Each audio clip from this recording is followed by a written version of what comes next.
Well, you were mentioning there, Tom, about the pacemakers. Do we have? Are you allowed to say what sort of pace they're all going out at? How many? You know, what groups do we? I'm guessing we've got one pace is being set, not two paces, or no, it's changed probably since the last time I spoke to you, Ross. It's changing all the time, and that's what normally, believe it or not, this is what happens at the big marathon majors as well. All the athletes come in, and then you know, normally at the Tower Hotel, and then the agents and the athletes will just have quiet words to either side saying what pace. So this week I've been talking to a lot of the coaches. It's very interesting to see what coaches have reached out to me very proactively to see who's hot or not, and I won't reveal who they are, obviously, but you can sort of gather that they're very eager for certain paces. So the men, which we sort of haven't really properly announced, and this week we'll be doing more and more reveals and a bit more detail to it, but we've got the first group is Jake Smith and Callum Hawkins. Now, Callum Hawkins, for those that don't know, has already pre-qualified for Sapporo in Tokyo, and sorry, in Japan. And so he's pre-selected, but we were struggling to get a pacemaker. Normally, the big events would get a Kenyan pacemaker and just go bang.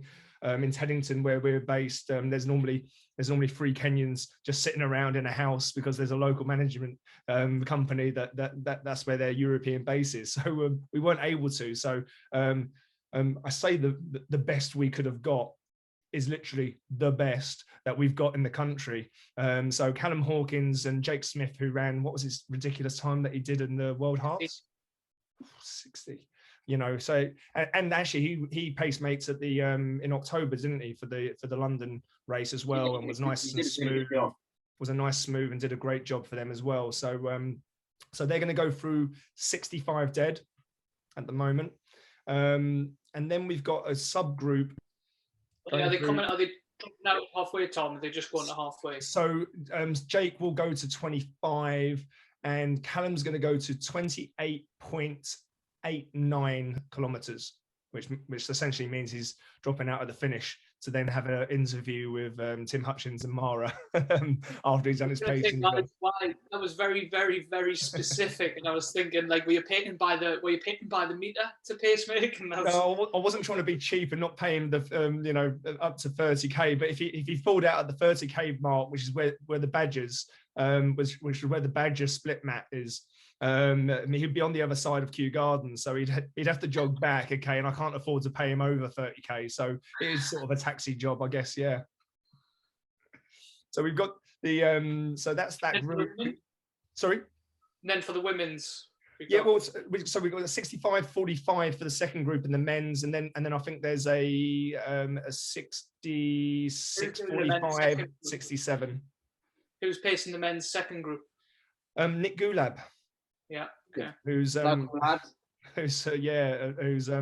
pretty tasty himself. I think he's definitely going to halfway, and then we'll play it by ear. Is he allowed to finish if he wanted to? Question. Could he finish if he wanted to? Yeah, I mean, you know, sometimes pacemakers aren't allowed to finish, but if he's going all right, could he finish? The way we've got it for the rules and that, you know, every single person entered in the race is entered. They're officially there, sort of thing. So you know, put it past him to finish and run 2:11 or something like that. You know what I mean? Like it could easily happen. I don't know. We will see. Maybe this is a secret ploy to come in and do that. And then everyone needs a race, I guess. Well, exactly. So few races and that you'll just screw it. What can we race this weekend? So we then move on to the women. So 74 minutes is going through with that.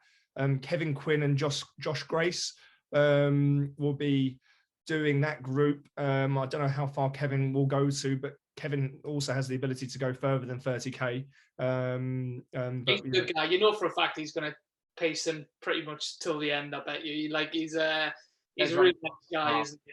And he's running well. So I've seen him in some of his sessions. So I'm pretty sure he could run a mid 220s. He reminded me he's the current New York Marathon champ. Yeah, because he won the virtual New York Marathon. Yeah, he did it round Battersea Park or Dulwich Park, I think. Something like. Do you get the same prize money for that? I'm not sure. He still turned up in a Ford Sierra, so probably not. Yeah. But yeah, no, thanks to them guys for helping out. So they're going to be in that first group there, 74, and then I think it's 75, and then 76 is pretty much what we've got with the other groups of the. This coming Friday, live from Kew Gardens, 26th of March, you can catch the Müller British Athletics Marathon and Race Walk trials. Race Walk kicks off at 6 a.m, marathon kicks off at 8 a.m. You can watch all of the action live on BBC Sport, the iPlayer, and the British Athletics website.